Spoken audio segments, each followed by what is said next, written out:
ಆತ್ಮೀಯ H16 news ಅರ್ಥಾತ್ ಹೇ ಸೀತಾರಾಮಗೆ ಸ್ವಾಗತ. ನಾನು ನಿಮ್ಮವ MI ಅಥವಾ ಮಲ್ಲಪ್ಪ ಜೋತಾವಾರ್. ಆದ್ಮೇಲೆ ಈಗ ತಾವು ದಿನ ಸುದ್ದಿಗಳನ್ನ ಅದರ ಜೊತೆಗೆ ವಿಶೇಷತೆಗಳನ್ನ ನೋಡ್ತಾ ಹೋಗಿ ವಿಶೇಷ ಈ ಮೊದಲನೇ ಸುದ್ದಿಯನ್ನು ನೋಡಿ. ಶ್ರೀ ಚನ್ನಬಸವೇಶ್ವರ ದೇವಾಲಯದ ಜಾತ್ರಾ ಮಹೋತ್ಸವ ಫೆಬ್ರವರಿ 22, 2026 ಶುರುವಾಗಿ ಮಾರ್ಚ್ 15ವರೆಗೂ ನಡೆಯುತ್ತೆ. ಅದರಲ್ಲಿ 26ನೇ ತಾರೀಕು ಫೆಬ್ರವರಿ 26ನೇ ತಾರೀಕು ರಥೋತ್ಸವ ಇರುತ್ತೆ.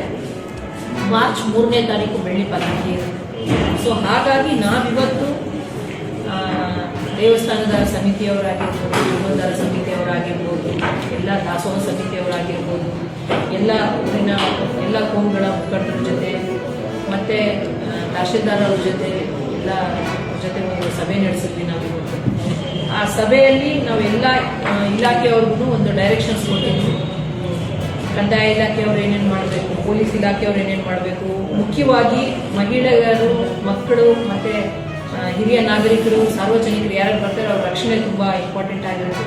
ಆ ರಕ್ಷಣೆಗೆ ಮತ್ತು ಆ ತೇರು ಮತ್ತು ಪಲ್ಲಕ್ಕಿ ಹತ್ರ ಎಲ್ಲಿ ಒಡವೆ ಇರುತ್ತೆ, ದೇವ್ರಿಗೆ ಒಡವೆ ಎಲ್ಲಿ ಹಾಕಿರ್ತೀವೋ ಅಲ್ಲಿ ಒಬ್ಬ ಇಲಾಖೆ ಮುಖ್ಯಸ್ಥರು ಯಾರಿರ್ತಾರೆ ಅವರಲ್ಲೇ ಇರಬೇಕು.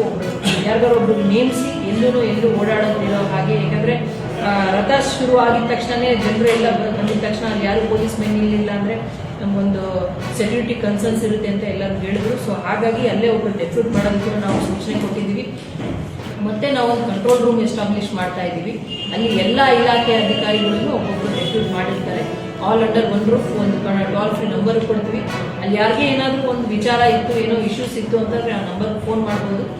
ಮತ್ತು ಅದೇ ದಿನ ನಮ್ಮ ಇವರು ಕನ್ಸರ್ಟ್ ಇರುತ್ತೆ, ಯಾವುದು ಅರ್ಜುನ್ ಜನ್ಯ ಅವ್ರದ್ದು ಇರೋದ್ರಿಂದ, ಕಾರ್ಯಕ್ರಮ ಇರೋದ್ರಿಂದ ತುಂಬ ರಶ್ ಆಗೋ ಒಂದು ಉದ್ದೇಶದಿಂದ ನಾವು ಪೊಲೀಸ್ ಅವ್ರಿಗೆ ಅಲ್ಲಿ ಪಾರ್ಕಿಂಗ್ ವ್ಯವಸ್ಥೆಗೆ ಮತ್ತು ಅಲ್ಲೇ ಒಂದು ನಾಟಕದ ಒಂದು ಕಾರ್ಯಕ್ರಮ ಇರೋದ್ರಿಂದ ಯಾರು ನಾಟಕ ಮಾಡಬೇಕು ಅನ್ನೋದ್ರಿಂದ ನಾವು ಆಲ್ರೆಡಿ ಸೂಚನೆ ಕೊಟ್ಟಿದ್ದೀವಿ. ಮತ್ತು ಆರೋಗ್ಯ ಇಲಾಖೆಯವ್ರಿಗೆ ಎಲ್ಲಿ ಫುಡ್ ಸೇಫ್ಟಿ ಬಗ್ಗೆ ಆಗಿರ್ಬೋದು, ಪ್ರಸಾದ ಎಲ್ಲಿ ವಿನಿಮಯ ಮಾಡ್ತಾರೆ ಅದ್ರ ಬಗ್ಗೆ ಮುನ್ನೆಚ್ಚರಿಕೆ ಕ್ರಮ ತಗೊಳ್ಳೋದ್ರ ಬಗ್ಗೆ ನಾವು ಅವ್ರಿಗೆ ಸೂಚನೆ ನೀಡಿದ್ದೀವಿ. ಇಡೀ ನಮ್ಮ ಕರ್ನಾಟಕದಲ್ಲಿ ಒಬ್ಬ ರೈತ ನಾಯಕ, ಜನಮೆಚ್ಚಿದ ನಾಯಕ ಯಾರಾದ್ರೂ ನಾವು ಯಡಿಯೂರಪ್ಪನವರ ದೇವೇಗೌಡರು ನೋಡಿದ್ದು ದೇವೇಗೌಡರನ್ನ ನೋಡಿದ್ದು ನಾವು ಹುಡುಗರಿದ್ದಾಗ, ನಾವು ವಿದ್ಯಾರ್ಥಿ ನಾಯಕನಾಗಿದ್ದಾಗ. ಒಬ್ಬ ರೈತ ನಾಯಕ, ಮಣ್ಣಿನ ಮಗ, ಜನಪರ ಹೋರಾಟಗಳನ್ನ. ಅದಾದ್ಮೇಲೆ ನಾನು ಪಾರ್ಟಿ ಬೇರೆ ಇತ್ತು, ದೇವೇಗೌಡರು ನೋಡ್ತಾ ಇದ್ದೆ. ನಾವು ಇವ್ರನ್ನ ಯಡಿಯೂರಪ್ಪನವ್ರು ನೋಡ್ತಿದ್ದ. ಅದಾದ್ಮೇಲೆ ಕುಮಾರಣ್ಣನ ನೋಡಿದೆ. 2 ಬಾರಿ ಮುಖ್ಯಮಂತ್ರಿಯಾಗಿ ಅಸೆಂಬ್ಲಿ ನಾನು ನೋಡಿದೆ.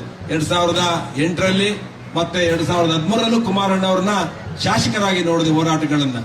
ನಾವು ಕರ್ನಾಟಕ ರಾಜ್ಯ ಇತಿಹಾಸದಲ್ಲಿ ಯಾರಾದ್ರೂ ಒಬ್ಬ ತೊಡೆ ತಟ್ಟಿ ವಿರೋಧ ಪಕ್ಷಕ್ಕೆ ಎದೆಯಲ್ಲಿ ನಡಕ ಹುಡುಕ್ತಾರೆ ಅಂದ್ರೆ ಭಗವಂತ ಯಾವಾಗ್ಲೂ ಒಳ್ಳೆಯವರಿಗೆ ಪರೀಕ್ಷೆ ಮಾಡ್ತಾನೆ. ಕುಮಾರಣ್ಣವ್ರು 5 ವರ್ಷ ಸಂಪೂರ್ಣ ಮಾಡಿದ್ರೆ ಮುಖ್ಯಮಂತ್ರಿಯಾಗಿ ಕರ್ನಾಟಕದ ರಾಜ್ಯದ ಚಿತ್ರಣವೇ ಬೇರೆ ಆಗಿತ್ತು. ರೈತರ ಒಂದು ಕಳಕಳಿಯಿದ್ದು ಕೆಲಸ ಮಾಡುವಂತವರು ದೇವೇಗೌಡಾಜಿಯವರು ಮತ್ತೆ ಕುಮಾರಣ್ಣವರು. ಅಂತ ಒಬ್ಬ ನಾಯಕ ಇವತ್ತು ಕೇಂದ್ರದ ಮಂತ್ರಿ ಆದ್ಮೇಲೆ ನನ್ನ ಕ್ಷೇತ್ರಕ್ಕೆ ಮೊದಲನೇ ಬಾರಿ ಬಂದು ಈ ಒಂದು ಮಾರಮ್ಮನ ದೇವಸ್ಥಾನದ ಒಂದು ಕಾರ್ಯಕ್ರಮದಲ್ಲಿ ಭಾಗವಹಿಸಿ ಇವತ್ತು ನಮ್ಮೆಲ್ಲರಿಗೂ ಒಂದು ಹಿತವಚನ ಹೇಳೋದಕ್ಕೆ ಬಂದಿದ್ದಾರೆ. ನಾನು ನನ್ನ ಕ್ಷೇತ್ರದ ಎಲ್ಲ ಮತದಾರರ ಪರವಾಗಿ ಹೃದಯಪೂರ್ವಕವಾದ ಸ್ವಾಗತವನ್ನ ಮತ್ತೆ ಅಭಿನಂದನೆಗಳನ್ನ ನಾನು ಸಲ್ಲಿಸ್ತೇನೆ. ಮನೆ ಸಿದ್ದರಾಮಯ್ಯ ಸಾಹೇಬ್ರೆ, ನಮ್ಮ ಪಕ್ಷದ ಮುಖಂಡರು, AICC ಅಧ್ಯಕ್ಷ ಆದಂಥ ನನ್ನ ಆತ್ಮೀಯರು, ಹಿರಿಯರಾದಂಥ ಮಲ್ಲಿಕಾರ್ಜುನ ಖರ್ಗೆ ಸಾಹೇಬ್ರೆ, ಸಂತೋಷ್ ಲಾಡ್ ಅವರೇ, HK ಪಾಟೀಲ್ ಅವರೇ, HC ಮಾದೇವಪ್ಪ ಅವರೇ, ಸತೀಶ್ ಜಾರಕಿಹೊಳಿ ಅವರೇ, ಮುನಿಯಪ್ಪ ಅವರೇ, BK ಹರಿಪ್ರಸಾದ್ ಅವರೇ, ಪ್ರಸಾದ್ ಅಬ್ಬಯ್ಯ ಅವರೇ, ನಸೀರ್ ಅಹಮದ್ ಅವರೇ, ವೇದಿಕೆ ಮೇಲೆ ಆಸೀನಿರುವ ಎಲ್ಲ ಆತ್ಮೀಯ ಸ್ನೇಹಿತರೆ, ಮೊದಲೇ ಆಗಿ ತಮಗೆ ಇಷ್ಟು ದೊಡ್ಡ ಸಂಖ್ಯೆಯಲ್ಲಿ ಬಂದು ಈ ಕಾರ್ಯಕ್ರಮ ಯಶಸ್ವಿ ಮಾಡಿದ್ದಕ್ಕೆ ಇಲ್ಲಿಂದಾನೇ ನಿಮ್ಮ ಕಾಲಿಗೆ ದೊಡ್ಡ ನನ್ನ ನಮಸ್ಕಾರಗಳು. ಕೋಟಿ ಕೋಟಿ ಕೋಟಿ ಕೋಟಿ ನಮಸ್ಕಾರಗಳು, ಕೋಟಿ ಕೋಟಿ ನಮಸ್ಕಾರಗಳು. ತಮಗೆಲ್ಲ ಗೊತ್ತಾಯಿದೆ, ಹಂಗೆ ನಾನು ಹೆಚ್ಚಾಗಿ ಮಾತಾಡೋಗಲ್ಲ, 5 ನಿಮಿಷದಲ್ಲಿ ನಾನು ಬ್ರೀಫ್ ಮಾಡಿ ಹೇಳ್ತೀನಿ. ಹಿಂದಿನ ಸರ್ಕಾರದಲ್ಲಿ ಸಿದ್ದರಾಮಯ್ಯ ಸಾಹೇಬ್ರೆ ಮುಖ್ಯಮಂತ್ರಿ ಇರುವಾಗ 15, 16, 17, 18ರಲ್ಲಿ 1,80,253 ಮನೆಗಳು ಸ್ಯಾಂಕ್ಷನ್ ಮಾಡಿದರು. ಅದಾದಮೇಲೆ ಸಮ್ಮಿಶ್ರ ಸರ್ಕಾರ ಬಂತು, BJP ಸರ್ಕಾರ 4 ವರ್ಷ ಇತ್ತು, ಒಂದು ಮನೆಯೂ ರಾಜ್ಯಪಾಲರನ್ನ ಸ್ವಾತಂತ್ರ್ಯ ಬಂದ ನಂತರ ವರ್ಷಗಳ ಕಾಲ ಯಾರು ಮಾಡ್ಕೊಂಡಿದ್ದಾರೆ. ಗಾಂಧಿ ಕುಟುಂಬದವರು ಇಂದಿರಾ ಗಾಂಧಿ ಆದಿಯಾಗಿ ರಾಜ್ಯಪಾಲರನ್ನ ಒಂದು ರೀತಿ ಯಾವ ರೀತಿ ನಡೆಸ್ಕೊಂಡ್ರು. ಈ ದೇಶದಲ್ಲಿ ಸುಮಾರು 90 ಬಾರಿ ಬೇರೆ ಬೇರೆ ರಾಜ್ಯಗಳಲ್ಲಿ 90 ಬಾರಿ ರಾಷ್ಟ್ರಪತಿ ಆಡಳಿತವನ್ನು ಹೇರುವಂಥ ಕೆಲಸ ಕಾಂಗ್ರೆಸ್ ಪಕ್ಷ ಮಾಡಿರುವಂಥದ್ದು. ರಾಜ್ಯಪಾಲರನ್ನ ದುರುಪಯೋಗ ಪಡಿಸ್ಕೊಂಡಿದ್ದು ಕಾಂಗ್ರೆಸ್ ಪಕ್ಷ ದುರುಪಯೋಗ ಪಡಿಸ್ಕೊಂಡಿರುವಂಥದ್ದು, ಭಾರತೀಯ ಜನತಾ ಪಾರ್ಟಿ ಅಲ್ಲ. ನಾನು ಹೇಳ್ತಿರೋದು ಇವತ್ತು ವಿಕಸಿತ್ ಭಾರತ್ ಶ್ರೀರಾಮ್ ಏನು ಅನ್ಯಾಯ ಆಗಿದೆ. ಒಬ್ಬ ಈ ದೇಶದ ಪ್ರಧಾನಮಂತ್ರಿ ಪ್ರತಿ ವರ್ಷ 80-85 ಸಾವಿರ ಕೋಟಿ ಇವತ್ತು ಉದ್ಯೋಗ ಖಾತ್ರಿ ಯೋಜನೆಗೆ ಹಣವನ್ನು ಖರ್ಚು ಮಾಡಬೇಕಾದ್ರೆ ಆ ಸಾವಿರಾರು ಕೋಟಿ ಹಣ ಸರಿಯಾದ ರೀತಿಯಲ್ಲಿ ಸಮರ್ಪಕವಾಗಿ ಅದು ಉಪಯೋಗ ಆಗಬೇಕು. ಯಾವುದೇ ರೀತಿ ಭ್ರಷ್ಟಾಚಾರ ಆಗಬಾರ್ದು. ಗ್ರಾಮೀಣ ಭಾಗದಲ್ಲಿರ್ತಕ್ಕಂಥ ಬಡವರಿರ್ಬೋದು, ಕೂಲಿ ಕಾರ್ಮಿಕರಿರ್ಬೋದು, ಸಣ್ಣ ರೈತರಿರ್ಬೋದು, ಅವ್ರಿಗೆ ಅನುಕೂಲ ಆಗಬೇಕು. 100 ದಿನ ಇದ್ದಿದ್ದನ್ನು ಇವತ್ತು 125 ದಿನಕ್ಕೆ ಏರಿಸಿದ್ದಾರೆ. ಕೂಲಿ ದಿನಗಳನ್ನು 175 ರೂಪಾಯಿ ಏನಿತ್ತು ಅದನ್ನು 375 ರೂಪಾಯಿಗೆ ಏರಿಸಿದ್ದಾರೆ. ಕೇವಲ ಗುಂಡಿ ಎಬುದು ಗುಂಡಿ ಮುಚ್ಚಕ್ಕಂತ ಏನು ಮಾಡ್ತಾಯಿದ್ರು. ಇವತ್ತು ಆ ಹಣದಿಂದ ಬರ್ತಕ್ಕಂಥ ಹಣದಿಂದ ಆ ಗ್ರಾಮದಲ್ಲಿ ಬೇರೆ ಬೇರೆ ಏನೇನೋ ಅಭಿವೃದ್ಧಿಗಳು ಆಗಬೇಕು, ಆ ಗ್ರಾಮ ಸಭೆಗಳು ಮಾಡಬೇಕು ತೀರ್ಮಾನ ಮಾಡಿರ್ತಕ್ಕಂಥದ್ದು ತಪ್ಪಾಗಾದ್ರೆ. ಆದರೆ ಇದನ್ನು ನೆಪ ಮಾಡಿಕೊಂಡು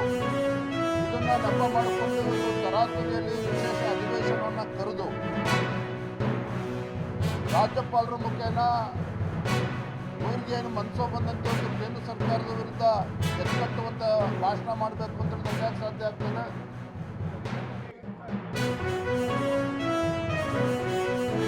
ತಾವೆಲ್ಲ ಇಲ್ಲಿವರೆಗೆ ಸುದ್ದಿಗಳನ್ನು ನೋಡಿದಿರಿ, ಜೊತೆಗೆ ವಿಶೇಷ ಘಟನೆಗಳನ್ನು ಸಹ ನೋಡಿದಿರಿ. ಅದು ನಿಮ್ಗೇನು ಅನ್ನಿಸ್ತು? ನಿಮಗೆ ಲೈಕ್ ಮಾಡಿರಿ, ಶೇರ್ ಮಾಡಿರಿ, ಕಾಮೆಂಟ್ ಮಾಡಿರಿ, ಜೊತೆಗೆ ಸಬ್ಸ್ಕ್ರೈಬ್ ನಿಲ್ಲಿಸ್ಬೇಡ್ರಿ. H16 ನ್ಯೂಸ್ ಅರ್ಥಾತ್ ಸಿದ್ದರಾಮಯ್ಯ ಸತ್ಯದ ಕೈಗನ್ನಡಿ ವಂದನೆಗಳು.